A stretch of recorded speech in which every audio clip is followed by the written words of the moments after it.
All right, let's move on last but not least to the niche bottles. Start out with the Bonds. This is New Harlem. I did a split on this recently. And this is the split bottle. A great coffee scent. It's been reviewed a lot. It's been talked about a lot. There's not much for me to say. That's that.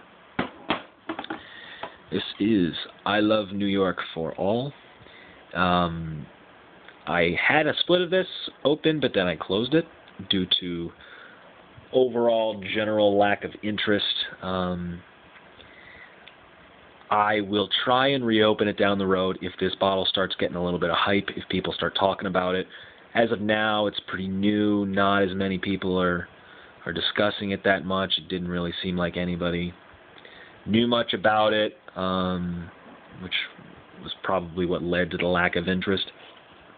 If you like New Harlem, if you like gourmands, you need to try this. It's really... The other two I Love New Yorks, the I Love New York for him and for her, I don't like them. They're junk. But this one really is good.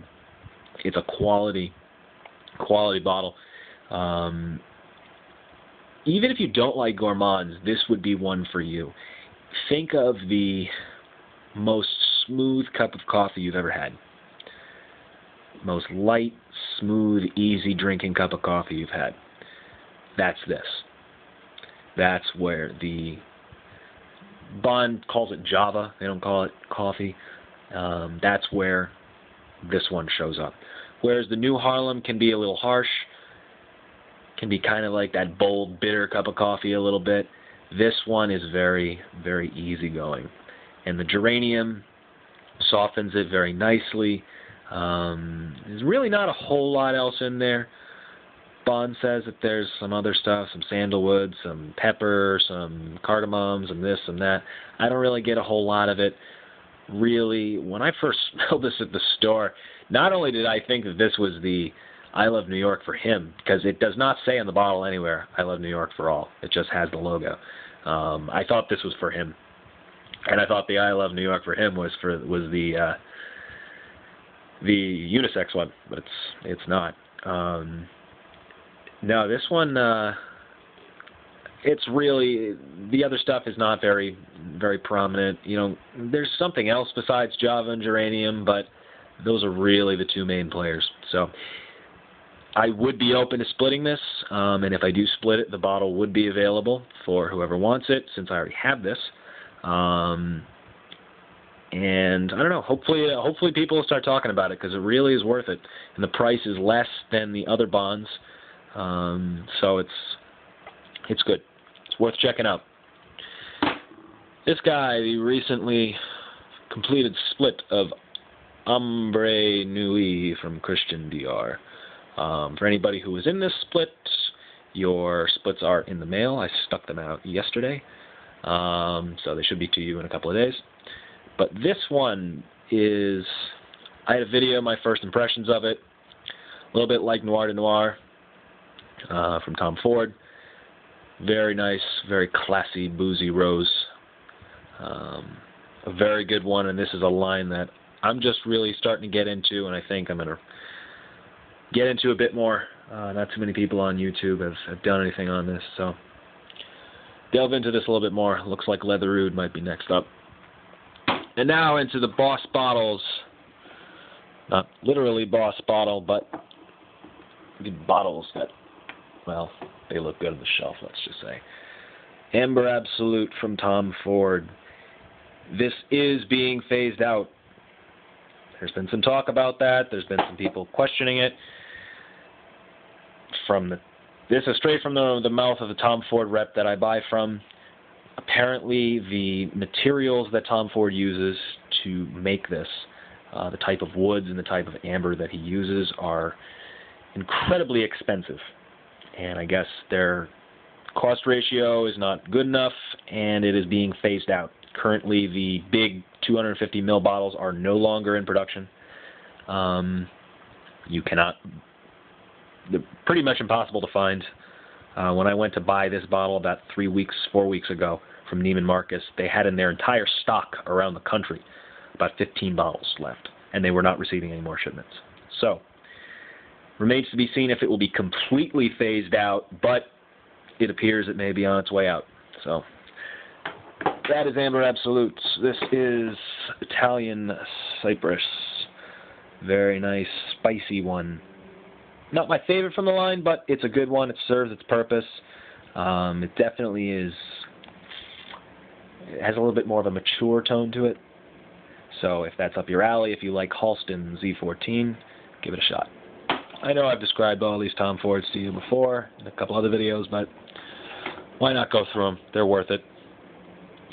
Japon Noir, the infamous Japon Noir. When I sent a sample of this to the Fragrance Bros, they were a little intrigued by it. It's very intriguing juice. I saw this described by someone as the most mesmerizing fragrance he had smelled, and really that's a great way to describe it. It is very mesmerizing. It's very mysterious in a lot of ways. It's been burning incense, kind of smoky. It's really, really different, which is probably why it was discontinued, because it's not run-of-the-mill enough for everybody. So that is that. Numero 4, Noir de Noir. Oh gosh, what can I say about this? It's one of my favorites from the line. It's awesome juice, awesome juice. As I said, similar to Ambre Nuit in a little bit. What can I say? Close to as good as it gets. Moving along, the next one is Oud Wood. This one's picking up steam in terms of hype, apparently. Took me a long time to fill a split of this, but now everybody wants it. It's great juice. Very good. Don't be fooled by those who say that the longevity is crap on this. It's not supposed to be a projection monster. That's not its purpose. This one is more subtle. It's close to the skin. It's not meant to project big time. So if you're looking for that, don't go here. But that's really not its purpose. There's enough other bottles in this line that project like a beast that you really don't need that out of this. And oud fragrances, there are enough out there that are overwhelming that I think this really serves its purpose as a subtle but noticeable. It's a noticeable subtlety. It does its job. So don't be fooled by those who say that. It's not true.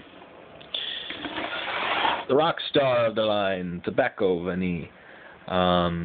This one, I could probably fill about 5 of these bottles in a split if I wanted to. It's been reviewed quite a bit. It's been talked about everywhere. Everybody wants it. I am probably going to open a new split of this as well as Noir. Both of these two. I need to complete some of the other bottles that I have splits going for. Although actually, Ambre Nuit was the last one, except for West Side, which is going to go forever. And I need to get in touch with the Tom Ford rep to see if I can get this in some type of bulk purchase, see if I can get some free shipping, avoid sales tax if possible. I don't know. But I do have a list of people who have gotten in touch with me over the past few months about interest in this. I have your names down, and I will get in touch with you if the split comes open. It would probably be in the next couple of weeks. What do I have coming up? Yeah, I don't have a whole lot, so that would definitely be doable. Let me get in touch with them and see what I can find out, and we'll go from there. On both, obviously, the bottles will be available because I already have mine. So for those who would be interested, when I do open the splits, you can let me know about that. Wouldn't be extra money if you get a bottle in any of the splits, except for you'd have to pay extra shipping because I can't fit them in the small flat rate boxes. And the last one, Tuscan Leather. Great stuff. Another one that I had a lot of trouble filling the split for, but now everybody wants it. I have bad timing on some of these. But that's it. It's a good one. Definitely go for it if you haven't tried it and you're a leather fragrance head. So that is the niche. You can see all of them right there. I will put a little... actually, I don't know if I will. Forget that. That's that. Thank you for watching all of these videos. What is this, 4 of them now? Sitting through them. If you have any questions for me, just let me know. That's it. Go Whalers.